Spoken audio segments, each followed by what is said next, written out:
Good morning, dear students. How are you all? Students, આપણે last લેક્ચરમાં protein વિશે અભ્યાસ કર્યો હતો. તો થોડુંક રિવિઝન જોઈ લઈએ કે ભાઈ પ્રોટીનની વાત કરીએ તો આપણને ખબર છે કે ભાઈ એનો બંધારણીય એકમ છે એમિનો એસિડ. એમિનો એસિડ રચના તમને ખબર છે કે કાર્બન સાથે એક હાઇડ્રોજન, એક એમિનો જૂથ, એક કાર્બોક્સિલિક જૂથ અને બદલાય છે આર ક્રિયાશીલ સમૂહ. આ આર જૂથ એના આધારે 20 પ્રકારના એમિનો એસિડ અલગ અલગ હોય છે. સેકન્ડ થિંગ, મોસ્ટ ઇમ્પોર્ટન્ટ યાદ રાખજો કે આ કાર્બનને આલ્ફા કાર્બન કહેવાય. કેમ? કારણ કે આને કાયરલ કાર્બન પણ કહેવાય, અસમિતીય કાર્બન કહેવાય. કેમ? સોરી, કાયરલ કાર્બન કહેવાય કારણ કે આની સાથે 4 અલગ અલગ સંયોજનો મતલબ કે અણુઓ જોડાયેલા છે, એટલે એને કહેવાય કાયરલ કાર્બન. એને ગુજરાતીમાં અસમિતીય કાર્બન કહેવાય. આ જૂથના આધારે મેં તમને એમિનો એસિડના પ્રકાર સમજાવ્યા હતા, યાદ છે ને? વીજભાર વિહીન, વીજભારયુક્ત પણ, તટસ્થ વીજભારયુક્ત, વીજભારયુક્તમાં ધન વીજભારવાળા અને ઋણ વીજભારવાળા. સૌથી અગત્યના યાદ રાખવાના છે ધન વીજભારયુક્ત એમિનો એસિડ. યાદ હશે તમને હિસ્ટિડીન, આર્જિનિન અને લાઇસિન. જે એસિડિક અમાઇનો એસિડ છે એના ઉદાહરણ યાદ છે ગ્લુટામિક એસિડ અને એસ્પાર્ટિક એસિડ. મોસ્ટ ઇમ્પોર્ટન્ટ સલ્ફરયુક્ત એમિનો એસિડ સિસ્ટાઇન અને મિથિયોનિન. એરોમેટિક એમિનો એસિડના ઉદાહરણ બોલો તો tyrosine, tryptophan, phenylalanine. Amino acid જ્યારે બે જોડાય એમિનો એસિડ તો જે રચના બને એને કહેવાય ડાયપેપ્ટાઇડ, રાઈટ? તો સૌથી અગત્યની વસ્તુ આવે કે ભાઈ પ્રોટીનમાં કયો બંધ ભાગ લે છે, તો ધ્યાન રાખજો પેપ્ટાઇડ બંધ. બધા બહુ જ એમિનો એસિડ જોડાય અને જે રચના બને લાંબી શૃંખલા એને કહેવાય પોલીપેપ્ટાઇડ. પોલીપેપ્ટાઇડમાં પ્રથમ એમિનો એસિડનો એમિનો જૂથ મુક્ત હોય તો છેલ્લા એમિનો એસિડનો કાર્બોક્સિલિક જૂથ મુક્ત હોય. સૌથી સરળ એમિનો એસિડ આપણને ખબર જ છે કે ગ્લાયસિન, કારણ કે એની રચનામાં H હોય છે. સેકન્ડ થિંગ, એમિનો એસિડ અલગ અલગ પ્રકારના એમિનો એસિડ જોડાઈને પ્રોટીન બનાવે છે, એટલા માટે પ્રોટીન કેવો કહેવાય? વિષમ પોલીમર. ખાસ ધ્યાન રાખજો, પ્રોટીન કેવો છે? વિષમ પોલીમર. બીજું, આપણે પ્રોટીન એની સંરચના જોઈ હતી, પ્રાથમિક સંરચના, જેમાં અલગ અલગ એમિનો એસિડ સિમ્પલ એક લાઇનમાં જોડાય છે અને જે રચના બનાવે છે એ પ્રાથમિક રચના. એમાં હાઇડ્રોજન બંધ જોડાય અને થોડી કડીઓ કેળવે તો દ્વિતીયક રચના. એક પોલીપેપ્ટાઇડ શૃંખલા આખી ઊનના દોડા જેવી મતલબ કે ઊનના બોલ જેવી રચના બનાવે તો એની તૃતીયક રચના, જે સૌથી વધારે સ્થાયી છે. એમાં ડાયસલ્ફાઇડ, હાઇડ્રોજન, હાઇડ્રોફોબિક અને આયનિક બંધ પણ સંકળાય છે. અને ચતુર્થક રચના જોઈ હતી, જેમાં હિમોગ્લોબિન ઉદાહરણ જોયું હતું, જેમાં 2 આલ્ફા અને 2 બીટા ચેઇન સંકળાય છે. પ્રોટીન મોસ્ટ ઇમ્પોર્ટન્ટ છે, ધ્યાન રાખજો. અને આજનો જે આપણો ટોપિક છે એ પણ સૌથી અગત્યનો છે કે ભાઈ પ્રોટીન શું કાર્યો કરે છે અને એનું શું મહત્વ છે. તો ખાસ ધ્યાન રાખજો, આજની દરેક ટોપિક મોજ અગત્યના છે. તો સૌથી પહેલા વાત કરીએ કે ભાઈ પ્રોટીન, તો એના પ્રકાર આમ જોવા જઈએ તો 2 રીતે પડી શકે છે. આમ તો સિમ્પલ પ્રોટીન, જટિલ પ્રોટીન, રાઈટ? પણ અત્યારે ખાસ ધ્યાન રાખો કે નોર્મલી જે તમને પૂછાય છે કે ભાઈ કદાચ પૂછાઈ શકે છે કે ભાઈ રેસામય પ્રોટીન અને ગોળામય પ્રોટીન, ગોળાકાર પ્રોટીન. તો ખાસ ધ્યાન રાખજો, રેસામય મતલબ કે જેની રચનામાં આવી રીતે તાંતના એમિનો એસિડ જોડાય અને આવી આખી જે રેસામય રચના બનાવે છે એને કહેવાય રેસામય પ્રોટીન. ખાસ ધ્યાન રાખજો, રેસામય પ્રોટીન એનું મહત્વ છે સ્ટ્રક્ચરલ, મતલબ કે એ બંધારણીય મહત્વ ધરાવે છે, મતલબ કે બંધારણમાં ભાગ ભજવે છે. જેમ કે મોસ્ટ ઇમ્પોર્ટન્ટ ઉદાહરણ કોલાજન પ્રોટીન છે અને ઇલાસ્ટિન પ્રોટીન છે. સંયોજક પેશીમાં આવે છે કોલાજન અને ઇલાસ્ટિન. એટલે ક્વેશ્ચન આવે કે ભાઈ કોલાજન અને ઇલાસ્ટિન જે સંયોજક પેશીમાં આવે છે એ સંયોજક પેશી શું છે? તો સંયોજક પેશી એ પ્રાણી પેશીનો પ્રકાર છે. ખાલી ધ્યાન રાખજો, પ્રાણીઓમાં પેશી 4 પ્રકારની જે રક્ષણનું કાર્ય કરે એને કહેવાય અધિચ્છદીય પેશી. બીજું સ્નાયુઓમાં ભાગ ભજવે છે એને કહેવાય સ્નાયુ પેશી. જે જોડવાનું કાર્ય કરે છે એને કહેવાય સંયોજક પેશી. અને જે સંદેશાના વહનનું કાર્ય કરે છે એને કહેવાય ચેતાપેશી. આ 4 શું છે? પ્રાણી પેશી. ધ્યાન રાખજો, પ્રાણી પેશી 4: અધિચ્છદ, સંયોજક, સ્નાયુ અને ચેતા. તો સંયોજક પેશીમાં કોણ આવે છે? કયા પ્રોટીન? ઇલાસ્ટન અને કોલાજન. તમારે અસ્થિબંધ અને સ્નાયુબંધ આવશે, એમાં પણ આવશે, રાઈટ? અસ્થિબંધ એટલે બે હાડકાને જોડતી પેશી અને સ્નાયુબંધ એટલે હાડકા અને સ્નાયુને જોડતી પેશી.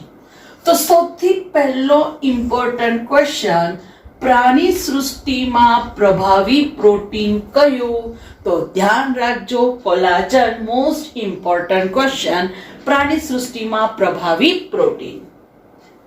સેકન્ડ, કેરોટીન પણ રેસામય પ્રોટીન છે. ત્વચા, વાળ, એમાં કેરોટીન પ્રોટીન હોય છે. એવું કહેવાય કે કેરોટીન એ સ્ક્લેરોપ્રોટીન છે. સ્ક્લેરોડ એકદમ સખત પ્રોટીન છે, રાઈટ? કેમ એની સખતાઈ હોય છે? તો એની સખતાઈ હોય છે સિસ્ટાઇન એમિનો એસિડને કારણે એકદમ સખત હોય છે. તો આ થઈ વાત રેસામય પ્રોટીન, ખાસ ધ્યાન રાખજો. નેક્સ્ટ, બીજું આવે છે ગોળાકાર પ્રોટીન. જ્યારે ગોળાકાર પ્રોટીનની વાત કરીએ તો નામ પ્રમાણે જ ગોળાકાર રચના ધરાવતા હશે, પણ આ પ્રોટીન ક્રિયાત્મક રીતે મહત્વનો ભાગ ભજવે છે. ક્રિયાત્મક મતલબ કે કંઈક કાર્યો કરે છે, રાઈટ? ફંક્શનલ હોય છે. તો પહેલું ઉદાહરણ, મોસ્ટ ઇમ્પોર્ટન્ટ, રૂબિસ્કો જીવાવરણમાં સૌથી વધારે પ્રભાવી પ્રોટીન. જો પ્રાણી સૃષ્ટિમાં પ્રાણીઓમાં કે તો કોલાજન, પણ સમગ્ર જીવાવરણમાં સૌથી પ્રભાવી પ્રોટીન રૂબિસ્કો. એનું ફૂલ ફોર્મ રિબ્યુલોસ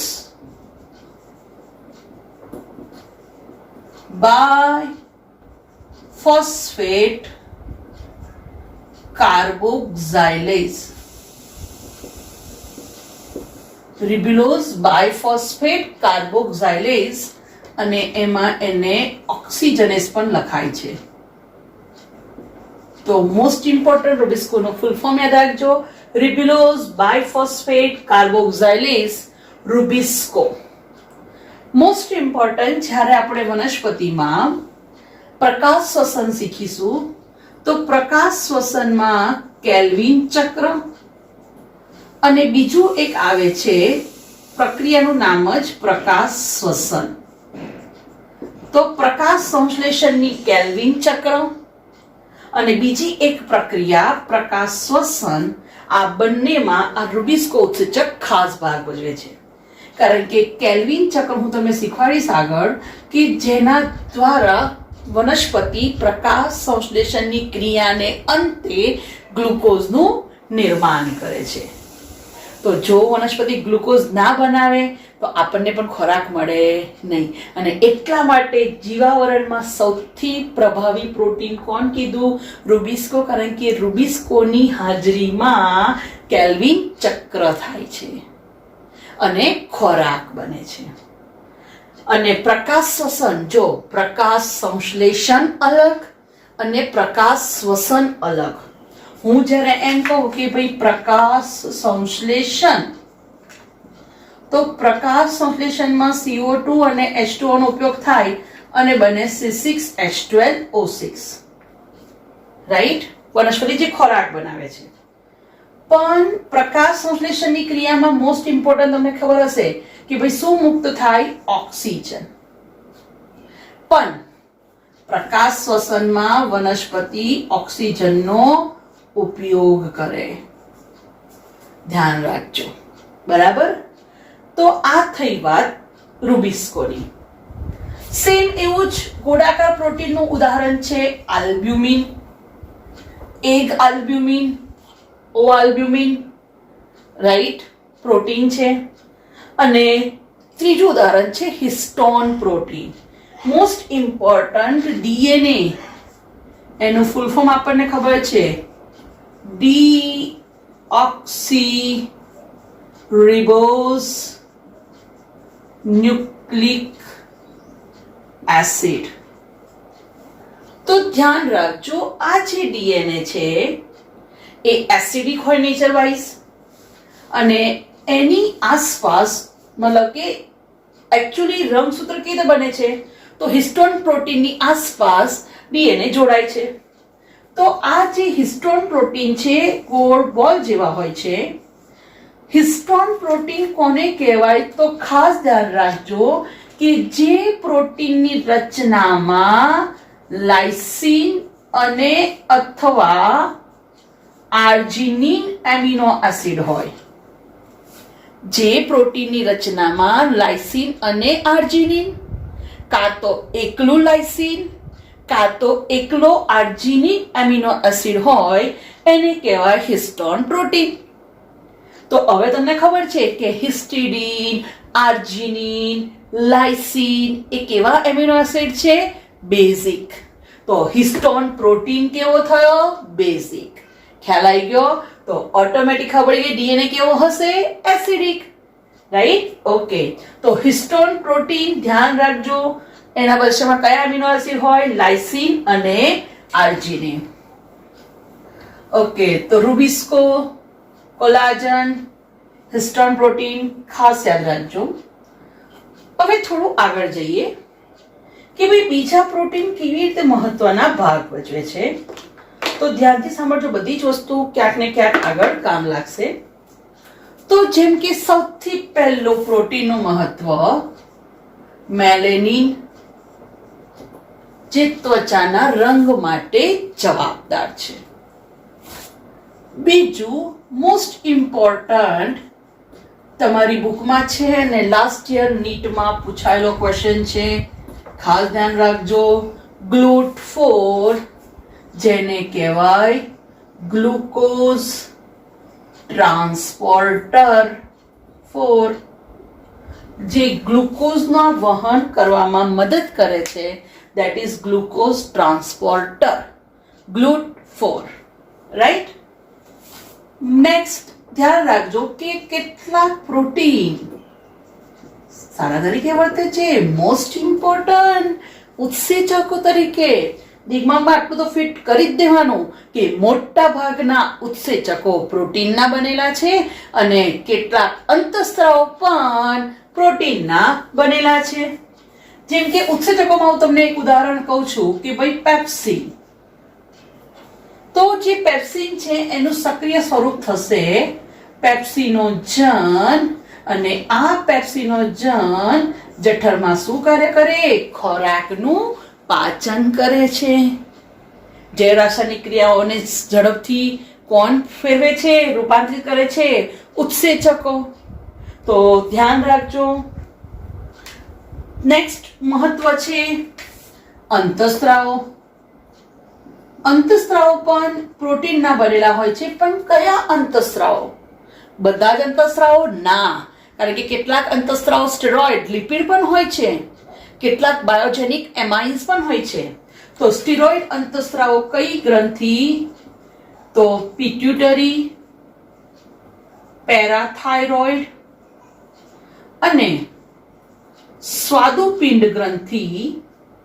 એમાંથી જે પણ અંતઃસ્ત્રાવો સ્ત્રવે છે એ બધા જ પેપ્ટાઇડ મતલબ કે પ્રોટીનના બનેલા છે. ખાસ ધ્યાન રાખજો. પિટ્યુટરી ગ્રંથિ ખબર છે ને, મગજમાં આવેલી, જેને માસ્ટર ગ્રંથિ કહેવાય, કે મોટા ભાગની અન્ય ગ્રંથિઓના સ્ત્રાવોનું નિયમન કોણ કરે? પિટ્યુટરી ગ્રંથિ, એને માસ્ટર ગ્રંથિ કહેવાય. થાઇરોઇડ ગ્રંથિની અંદર આવેલા હોય છે બટન જેવા પેરાથાઇરોઇડ. અને સૌથી અગત્યની કઈ ગ્રંથિ? સ્વાદુપિંડ. સ્વાદુપિંડ એના બે અંતઃસ્ત્રાવો ખાસ ધ્યાન રાખજો, ઇન્સ્યુલિન અને ગ્લુકાગોન. રાઈટ? તો થોડુંક એમાં ઇમ્પોર્ટન્સ જોઈ લઈએ. ઇન્સ્યુલિન અને ગ્લુકાગોન. ક્યાંક શબ્દ સાંભળેલા એવું લાગે છે, હે ને? રાઈટ, સાંભળ્યું જ છે બધાએ. કેમ? કારણ કે મેજોરિટી આજકાલ આપણી ખાવાની જે પદ્ધતિઓ છે અને જે પ્રમાણે આપણે જંક ફૂડ ખાઈએ છીએ, પીઝા, બર્ગર, રાઈટ, તો દરેકના ઘરમાં કોઈકને ને કોઈકને, ખાસ કરીને બા દાદા, બરાબર, એ લોકોને ડાયાબિટીસ હોય છે. તો જ્યારે એમને ડાયાબિટીસ હોય એટલે દાદાઓ કહેશે કે ચલો મારે ઇન્સ્યુલિન લેવાનો ટાઈમ થઈ ગયો છે. ઇન્સ્યુલિનને લોકો ઇન્જેક્શન લે છે. તો શું કાર્ય કરે છે આ ઇન્સ્યુલિન? તો મનુષ્યમાં સ્વાદુપિંડ જે ગ્રંથિ આવેલી છે. અચ્છા, હવે સ્વાદુપિંડ માટે એક વસ્તુ કહી દો કે ભાઈ સ્વાદુપિંડ એને ડબલ ઢોલકી કહેવાય. કેમ એને ડબલ ઢોલકી કહેવાય? તો સ્વાદુપિંડ એને અંતઃસ્ત્રાવી અને બહિર્સ્ત્રાવી એમ બંને ગ્રંથિ તરીકે ઓળખાય છે. મોસ્ટ ઇમ્પોર્ટન્ટ ધ્યાન રાખજો કે ભાઈ સ્વાદુપિંડને અંતઃસ્ત્રાવી તેમજ બહિર્સ્ત્રાવી ગ્રંથિ કહેવાય. કેમ એને બહિર્સ્ત્રાવી કહેવાય? તો જેનો સ્ત્રાવ નલિકા દ્વારા અંગના પોલાણમાં ઠલવાય એને કહેવાય બહિર્સ્ત્રાવી. જેમ કે આ સ્વાદુપિંડ છે. સ્વાદુપિંડમાં વિશેષ પ્રકારના કોષો જેને સ્વાદુપિંડ ખંડિકા કહેવાય. આ કોષો જેનો સ્ત્રાવ કરે છે પાચક રસ. પાચક રસ એટલે જે પાચનમાં મદદ કરે.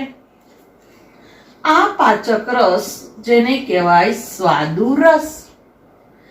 આ પાચક રસ એક નલિકા, સ્વાદુપિંડ નલિકા. આમ તો આ નલિકા યકૃત સાથે ભેગી થાય એટલે એને યકૃત સ્વાદુપિંડ નલિકા કહેવાય, જે તમે શીખી ગયા છો આગળ. અને એના દ્વારા આ પાચક રસ પક્વાશય, ખબર છે ને, નાના આંતરડાનો ભાગ છે પક્વાશય. તો જ્યારે આ સ્ત્રાવ મતલબ કે કોઈ પણ અંગ દ્વારા નિર્માણ પામેલો રસ કોઈ નલિકા દ્વારા કોઈ અંગના પોલાણમાં ઠલવાય તો જો ઉત્પન્ન થયો અહીંયા, એનો સ્ત્રાવ થયો બીજી જગ્યાએ, રાઈટ, પણ નલિકા દ્વારા. તો જેનો સ્ત્રાવ કોઈ નલિકા દ્વારા અન્ય કોઈ અંગોના પોલાણમાં ઠલવાય તો એવી ગ્રંથિને કહેવાય બહિર્સ્ત્રાવી ગ્રંથિ. થઈ ગયું? તો સ્વાદુપિંડમાં સ્વાદુપિંડ ખંડિકાઓ સ્વાદુરસનો સ્ત્રાવ કરે જે યકૃત સ્વાદુપિંડ નલિકા દ્વારા પક્વાશયના પોલાણમાં ઠલવાય તો એને કીધી બહિર્સ્ત્રાવી ગ્રંથિ. પણ આ સ્વાદુપિંડ બેવડું કાર્ય કરે છે. જેમ કે હું જ્યારે ડિવાઇન પર હોઉં તો હું ભણાવવાનું કાર્ય કરું, રાઈટ, તો મને મેડમ કહેવાય. પણ જ્યારે હું ઘરે છું, સન્ડે છું, રાઈટ, મતલબ કે સન્ડે છે અને હું ઘરે છું તો હું ખાવાનું બનાવીશ, રાઈટ, તો ત્યારે હું એઝ અ હાઉસવાઇફ કે ઘરની સાફ સફાઈ કરીશ, કચરો વાળીશ, તો એ જે બધા કામ કરીશ તો ત્યારે હું એને હાઉસવાઇફ મને કહેવાશે, રાઈટ. પણ હું કચરાવાળો તો કહેવાય કે મેડમ જો કચરાવાળાનું કામ કરે છે બનાવતા બનાવતા, ના. તો હું એક જ છું પણ ડ્યુઅલ કામ કરું છું. હાઉસવાઇફ તરીકે પણ વર્તું છું અને ટીચર તરીકે પણ વર્તું છું. તો સેમ એવી રીતે સ્વાદુપિંડ જ્યારે સ્વાદુરસનો સ્ત્રાવ કરે ત્યારે એ બહિર્સ્ત્રાવી ગ્રંથિ તરીકે વર્તે અને આ જ સ્વાદુપિંડ એમાં આવેલા લેંગરહાન્સના કોષપુંજ, કોષો જ છે. લેંગરહાન્સના કોષપુંજ મતલબ એમાં બે પ્રકારના કોષો હોય છે, બીટા કોષો અને આલ્ફા કોષો. બીટા કોષો કોનો સ્ત્રાવ કરે? ઇન્સ્યુલિન. અને આલ્ફા કોષો કોનો સ્ત્રાવ કરે? ગ્લુકાગોન. રાઈટ? તો ઇન્સ્યુલિનનું કાર્ય શું? તો ઇન્સ્યુલિન ગ્લુકોઝનું રૂપાંતર કરે ગ્લાયકોજન. કોણ? ઇન્સ્યુલિન. તો રુધિરમાં ગ્લુકોઝનું પ્રમાણ ઘટાડ્યું. અને ગ્લાયકોજનનું કાર્ય ગ્લુકાગોનનું કાર્ય શું? તો ગ્લાયકોજનને ફેરવે શામાં? ગ્લુકોઝમાં. કોણ? ગ્લુકાગોન. તો જો એક રુધિરમાં ગ્લુકોઝનું પ્રમાણ ઘટાડે છે, બીજો રુધિરમાં ગ્લુકોઝનું પ્રમાણ વધારે છે. પણ મોસ્ટ ઇમ્પોર્ટન્ટ થિંગ કે આ ઇન્સ્યુલિન અને ગ્લુકાગોન આ બંને સીધા ક્યાં ભળે છે? રુધિરમાં. ધેટ્સ વાય એને કેવી ગ્રંથિ કીધી? અંતઃસ્ત્રાવી. તો જસ્ટ હું તો તમને ઇન્સ્યુલિન અને ગ્લુકાગોન જ સમજાવી રહી હતી, પણ આ સમજવું જરૂરી હતું કે ઇન્સ્યુલિન ક્યાંથી સ્ત્રવે? તો સ્વાદુપિંડ. જ્યારે સ્વાદુપિંડની વાત આવી તો ધ્યાન રાખજો કે ભાઈ એ અંતઃસ્ત્રાવી અને બહિર્સ્ત્રાવી ગ્રંથિ છે. આ મેં તમને એક્સપ્લેન કર્યું કે કેમ બહિર્સ્ત્રાવી. તો જેનો સ્ત્રાવ કોઈ નલિકા દ્વારા અંગના પોલાણમાં ઠલવાય તો બહિર્સ્ત્રાવી. કેમ અંતઃસ્ત્રાવી? તો જેનો સ્ત્રાવ સીધો રુધિરમાં ભળે તો એ અંતઃસ્ત્રાવી. અંતઃસ્ત્રાવી ભાગમાં કયા કોષો હોય? લેંગરહાન્સના કોષપુંજ. કેટલા પ્રકારના કોષો હોય? 2. બીટા કોષો અને આલ્ફા કોષો. બીટા કોષો કોનો સ્ત્રાવ કરે? કયો અંતઃસ્ત્રાવ? ઇન્સ્યુલિન. ઇન્સ્યુલિનનું કાર્ય શું? ગ્લુકોઝનું રૂપાંતર ગ્લાયકોજનમાં કરવાનું. ગ્લુકાગોનનું કાર્ય શું? ગ્લાયકોજનનું ગ્લુકોઝમાં. અને એટલા માટે જ્યારે ઇન્સ્યુલિન ના હોય તો ગ્લુકોઝનું રૂપાંતર ગ્લાયકોજનમાં થશે નહીં. તો રુધિરમાં કોનું પ્રમાણ વધે? ગ્લુકોઝનું. અને એ સ્થિતિને શું કહેવાય? ડાયાબિટીસ. રાઈટ? બીજી અગત્યની વસ્તુ, આ જે ઇન્સ્યુલિન છે, ઇન્સ્યુલિન એની રચનામાં 2 શૃંખલા, એ અને બી. બંને પોલીપેપ્ટાઇડ શૃંખલાઓ છે. શૃંખલા એ માં 20 એમિનો એસિડ હોય, શૃંખલા બી માં 31 એમિનો એસિડ હોય. તો ઇન્સ્યુલિનની આ 2 શૃંખલા જોડાય છે કયા બંધથી? ડાયસલ્ફાઇડ બંધથી 2 શૃંખલા જોડાય. અને કુલ કેટલા એમિનો એસિડ? 51. અગેન નીટમાં પૂછાયેલો પ્રશ્ન. રાઈટ? તો ઇન્સ્યુલિન એની રચનામાં 2 પોલીપેપ્ટાઇડ શૃંખલા હોય. શૃંખલા એ માં 20 એમિનો એસિડ, શૃંખલા બી માં 31 એમિનો એસિડ. બંને શૃંખલા જોડાય છે ડાયસલ્ફાઇડ બંધથી. અને કુલ કેટલા એમિનો એસિડ? તો એ માં 20, બી માં 31, તો ટોટલ 51 એમિનો એસિડ. રાઈટ? તો આ થયું પ્રોટીનનું કાર્ય અંતઃસ્ત્રાવ તરીકે. રાઈટ? યાદ રહેશે ને? ધ્યાન રાખજો હા, મોસ્ટ ઇમ્પોર્ટન્ટ છે. અને નીટમાં પૂછાયેલું પણ છે, ગ્લુટ પણ પૂછાયેલું છે, એ પણ ધ્યાન રાખજો. અને આ તમારે આગળ આવશે જ કે ભાઈ ઇન્સ્યુલિન સ્વાદુપિંડ એને કેમ બહિર્સ્ત્રાવી અથવા કેમ અંતઃસ્ત્રાવી ગ્રંથિ કીધી, અથવા કે એને કેમ ઉભય ગુણધર્મી ગ્રંથિ કીધી? કારણ કે ઉભય કેમ 2 કાર્યો કરે છે, અંતઃસ્ત્રાવ પણ કરે છે અને બહિસ્ત્રાવ પણ કરે છે. તો આ થઈ વાત પ્રોટીન અંતઃસ્ત્રાવ તરીકે. રાઈટ? હવે નેક્સ્ટ જોઈએ આગળનું કાર્ય. તો પ્રોટીન સંકોચનશીલનું પણ કામ કરે છે. તો સંકોચન પામે, વિસ્તરણ પામે. તો સંકોચનશીલ પ્રોટીનના ઉદાહરણ છે એક્ટિન અને માયોસિન. જે સ્નાયુઓમાં આવશે તમારે કે સ્નાયુમાં જે કયા પ્રોટીન છે આપણું સંકોચન વિસ્તરણ થાય છે. કેમ? કારણ કે સ્નાયુમાં કયા પ્રોટીન છે? એક્ટિન અને માયોસિન. સીમ્યુ હલનચલન હલનચલન પ્રેરણા માટે જે જવાબદાર પ્રોટીન છે ક્યાં આવેલા છે? કશા અને પક્ષમાં. તો જેમ કે બેક્ટેરિયાનું જે હલનચલન થાય છે તો બેક્ટેરિયામાં આવી જે મોટું નળાકાર જેવી રચના હોય એને કહેવાય કશા. અને પેરામીશિયમમાં તમે જોયું છે સ્લીપર આકારનું, કરેક્ટ? એમાં આવેલા હોય છે આવા અનેક પક્ષમો. તો પક્ષમો ને કશા એ સંકોચનશીલ પ્રોટીન છે, ધ્યાન રાખજો. આ ઉપરાંત પ્રોટીન વહનનું પણ કાર્ય કરે છે, જેમ કે હિમોગ્લોબિન. ખબર છે ને કોનું વહનનું કાર્ય કરે? ઓક્સિજન. તો હિમોગ્લોબિન પણ સંયુગ્મી પ્રોટીન છે. સંયુગ્મી પ્રોટીન શું છે હું તમને સમજાવું છું આગળ. ઓકે, આ ઉપરાંત કેટલાક પ્રોટીન જે કોષરસ પટલમાં આવેલા હોય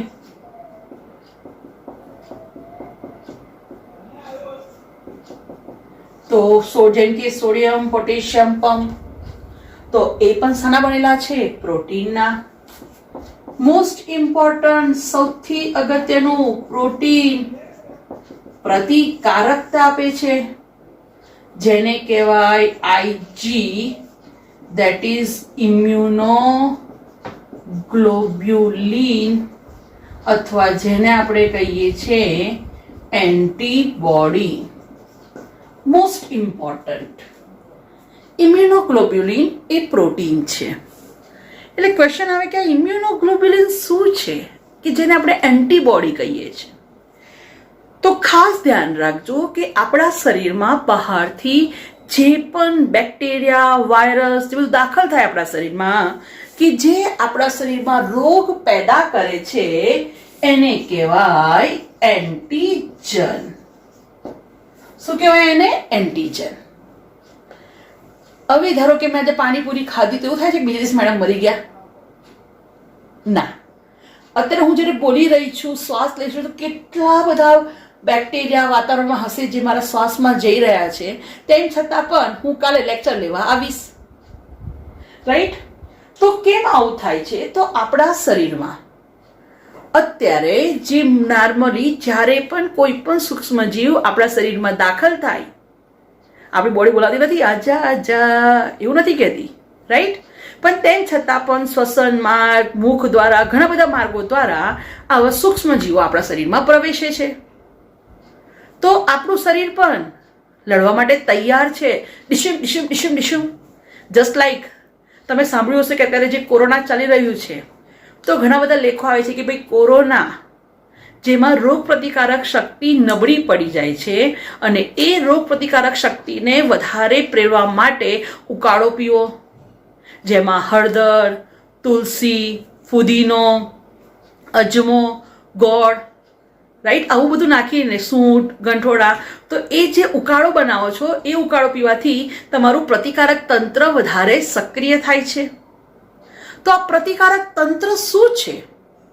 તો જ્યારે પણ આપણા શરીરમાં બહારથી કોઈ પણ આવા સૂક્ષ્મજીવો પ્રવેશે છે જેને કહેવાય એન્ટીજન, એની સામે લડવા માટે આપણા શરીરમાં સૈન્ય તૈયાર થાય છે, લડાયક સૈન્ય જે ડિશમ ડિશમ ડિશમ ફાઇટિંગ કરે છે. અને એમાં પણ ખાસ કરીને વિશિષ્ટ પ્રકારના કોષો લસિકા કોષો ભાગ ભજવે છે. અને આ લસિકા કોષો શ્વેતકણનો એક પ્રકાર છે. આ લસિકા કોષોમાં પણ સ્પેશિયલ બી કોષો, આ બી કોષો જે બનાવે છે પ્રોટીન જેને કહેવાય ઇમ્યુનોગ્લોબ્યુલિન અથવા જેને કહેવાય એન્ટીબોડી. તો એન્ટીબોડીનું નિર્માણ કોણ કરે? બી કોષો. બી કોષો કોનો પ્રકાર છે? લસિકા કોષો. લસિકા કોષો કોના પ્રકાર છે? શ્વેતકણો. શ્વેતકણો કોના પ્રકાર છે? રુધિર કોષો. રુધિર કોષો ક્યાં આવેલા હોય? એક્ઝેક્ટલી રુધિરમાં, રાઈટ? તો રુધિરમાં આવેલા રુધિર કોષો, રુધિર કોષોનો એક પ્રકાર શ્વેતકણ. કેમ આવું કીધું? કારણ કે એનો પ્રકાર રક્તકણ પણ છે, ત્રાક કણિકાઓ પણ છે. શ્વેતકણનો જ એક પ્રકાર લસિકા કોષો. કેમ એવું કીધું? 5 પ્રકારના શ્વેતકણો હોય: ન્યુટ્રોફિલ, ઇઓસિનોફિલ, બેઝોફિલ, લિમ્ફોસાઇટ, મોનોસાઇટ. દેટ ઇઝ તટસ્થ કણ, એક કેન્દ્રિકન, એસિડોફિલ્સ, બેઝોફિલ્સ અને લસિકા કોષો. આ લસિકા કોષોના બે પ્રકાર, બી કોષો, ટી કોષો, જે બધું જ આગળ ડિટેલમાં હશે. બી કોષોમાં એ કોનું નિર્માણ કરે છે? Antibody, that is immunoglobulin.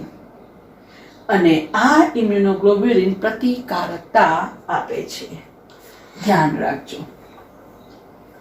ચલો, હિમોગ્લોબિન જેવું જ ઓક્સિજનનો સંચય કરતું માયોગ્લોબિન, બરાબર, એ પણ પ્રોટીન છે. ચલો નેક્સ્ટ. આ ઉપરાંત જટિલ પ્રોટીન, મતલબ કે પ્રોટીનની રચનામાં અન્ય કોઈ સંયોજન આવેલા હોય તો એને જટિલ પ્રોટીન કહેવાય. જેમ કે લિપોપ્રોટીન, નામમાં જ દેખાય આવે છે, લિપિડ વત્તા પ્રોટીન, લિપોપ્રોટીન સમાવેલું હોય. આ તમારે આવશે આગળ, ખાસ ધ્યાન રાખજો. કોષ રસ પટલ, plasma membrane, not Patel Manisha, it's plasma membrane, કોષ રસ પટલ. તો લિપોપ્રોટીન સેમ એવું ખબર પડશે ને. ફોસ્ફોપ્રોટીન, જે અહીંયા વધારાનું શું છે? લિપિડ. તો અહીંયા વધારાનું શું હશે? ફોસ્ફેટ સમૂહ. તો ધેટ ઇઝ ફોસ્ફોપ્રોટીન. ઉદાહરણ છે પેપ્સિન, રાઈટ, પાચન માર્ગમાં સ્રવે. ત્યાર પછી સૌથી અગત્યનું ન્યુક્લિયો પ્રોટીન, જેમ કે મોસ્ટ ઇમ્પોર્ટન્ટ રંગસૂત્ર. એની રચનામાં ડીએનએ, આરએનએ અને શું હોય? પ્રોટીન. જોઈ ગયા ને, હિસ્ટોન પ્રોટીન, રાઈટ, જે ડીએનએ ની આસપાસ વીંટળાય છે અને રંગસૂત્ર બનાવશે. એ આગળ કોષવાળા ચેપ્ટરમાં આપણે જોઈશું, રાઈટ. ઓકે. સેમ એવું રિબોઝોમ, કોષમાં જોવા મળતી નાની અંગિકા રિબોઝોમ, એની રચનામાં પણ આરઆરએનએ અને બીજું શું હોય? પ્રોટીન. આરઆરએનએ, ribosomal RNA. આરએનએ એટલે રિબોઝ ન્યુક્લિક એસિડ. એના 3 પ્રકાર છે, એમઆરએનએ, મેસેન્જર આરએનએ, જેને કહેવાય સંદેશાવાહક આરએનએ, બીજું ટીઆરએનએ, જેને કહેવાય ટ્રાન્સફર આરએનએ, અને ત્રીજું આરઆરએનએ, એને કહેવાય રિબોઝોમલ આરએનએ, રાઈટ. ઓકે, ધ્યાન રહેશે ને આટલું? ઓકે. તો આ થયું રંગસૂત્ર અને રિબોઝોમ, રાઈટ. ચલો, ત્યાર પછી સૌથી અગત્યનું મોસ્ટ ઇમ્પોર્ટન્ટ ક્રોમોપ્રોટીન, જેમાં પોર્ફિરિન રંજક દ્રવ્ય રિંગ તરીકે આવેલી હોય છે, મોસ્ટ ઇમ્પોર્ટન્ટ. જેમ કે એના ઉદાહરણ છે હિમોગ્લોબિન, પોર્ફિરિન મતલબ કે પ્રોસ્થેટિક જૂથ, એ આગળ આવશે, વધારાનો એક જૂથ છે. સહકારક, સહ ઉત્સેચક. ઉત્સેચક હું તમને ડિટેલમાં સમજાવીશ. તો અહીંયા પોર્ફિરિનમાં પ્રોસ્થેટિક જૂથ તરીકે હોય છે Fe, મોસ્ટ ઇમ્પોર્ટન્ટ. અને આ ક્રોમો એટલે રંજક દ્રવ્યયુક્ત પ્રોટીન છે, એટલે કેવો રંગ દેખાય? લાલ. મોસ્ટ ઇમ્પોર્ટન્ટ, ખાસ પૂછાય કે ભાઈ હિમોગ્લોબિન સંયુગ્મી પ્રોટીન છે. ક્રોમોપ્રોટીન તો છે જ, પણ સંયુગ્મી પ્રોટીન પણ કેમ કહેવાય? તો હિમોગ્લોબિનની રચનામાં વધારાનું એક જૂથ હોય છે, આયરન, Fe, રાઈટ. ઓકે. ત્યાર પછી બીજું ઉદાહરણ તમને ખબર જ છે, ક્લોરોફિલ, રાઈટ. એમાં બંધારણીય રિંગ, મતલબ કે પોર્ફિરિન રિંગમાં છે ને આવી 4 ફાઇટોલ રિંગ આવેલી હોય, આવી 4, બરાબર. અને કેન્દ્રમાં ક્લોરોફિલની રચના હોય તો કયો સંયોજન હોય? કયું મેટલ હોય? મેગ્નેશિયમ. યાદ રાખજો. કેવો રંગ? એ તો આપણને ખબર જ છે ને, લીલો. એવું જ સાઇટોક્રોમ પ્રોટીન છે, એના બંધારણમાં પણ Fe, લાલ રંગ. આ ખાસ યાદ રાખજો, સાઇટોક્રોમ, સોરી.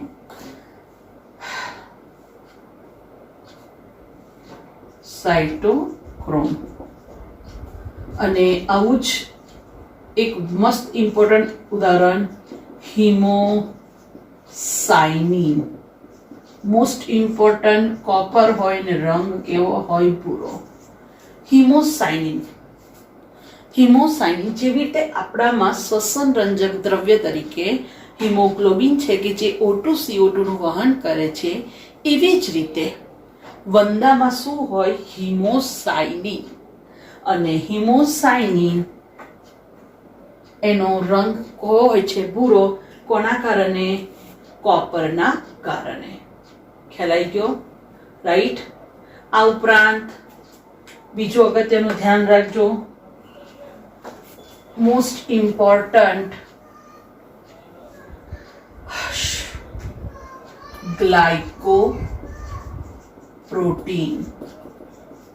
ગ્લાયકોપ્રોટીન નામ પ્રમાણે જ ખબર પડી જશે ને કે વધારાના ઘટક તરીકે શું હશે? કરેક્ટ, કાર્બોદિત.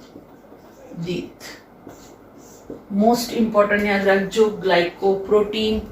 લાળમાં કયું ગ્લાયકોપ્રોટીન હોય? મ્યુસિન. આરબીસી પર આવેલા હોય એન્ટીજન એ અને બી, જેના આધારે રક્તકણ મતલબ કે બ્લડ ગ્રુપ નક્કી થાય. તો એ અને બી એન્ટીજન પણ ગ્લાયકોપ્રોટીન છે. આ ઉપરાંત FSH અંતઃસ્ત્રાવ અને LH અંતઃસ્ત્રાવ. બરાબર. મનુષ્યમાં જાતીય અંતઃસ્ત્રાવ છે, જનન અંગો દ્વારા સ્ત્રવે છે. FSH નું પૂરું નામ છે ફોલિકલ સ્ટિમ્યુલેટિંગ હોર્મોન. યાદ ના રાખશો, ખાલી યાદ રાખજો કે ભાઈ આ ગ્લાયકોપ્રોટીન છે. યાદ નહીં રાખવું પડે કારણ કે ઓલરેડી 12th માં ચેપ્ટરમાં FSH LH બહુ બધી વખત આવે છે. લ્યુટેનાઇઝિંગ હોર્મોન. તો FSH અને LH એ બંને શું છે? પ્રોટીન છે. મોસ્ટ ઇમ્પોર્ટન્ટ એવી જ રીતે અંડકોષ એની સપાટી પર ફર્ટિલાઇઝિંગ પ્રોટીન હોય, જે તે કોષને ઓળખવામાં મદદ કરે છે. અને શુક્રકોષ એની સપાટી પર એન્ટી ફર્ટિલાઇઝિંગ પ્રોટીન હોય છે. ખાલી યાદ રાખજો કે ગ્લાયકોપ્રોટીન એ જે તે કોષને ઓળખવામાં મદદ કરે છે. હવે જ્યારે ગ્લાયકોપ્રોટીનની વાત આવી છે તો એક એડિશનલ વાત કહી દઉં કે તમને ખબર છે કે ભાઈ આ જે અત્યારે પ્રોબ્લેમ છે, રાઈટ, તો બધાના મોઢે એક જ શબ્દ છે, કોરોના. રાઈટ. તો આ જે કોરોના વાયરસ છે, કોરોના વાયરસ એની સપાટી પર આ તમે જે કાંટા જેવી રચના દેખો છો,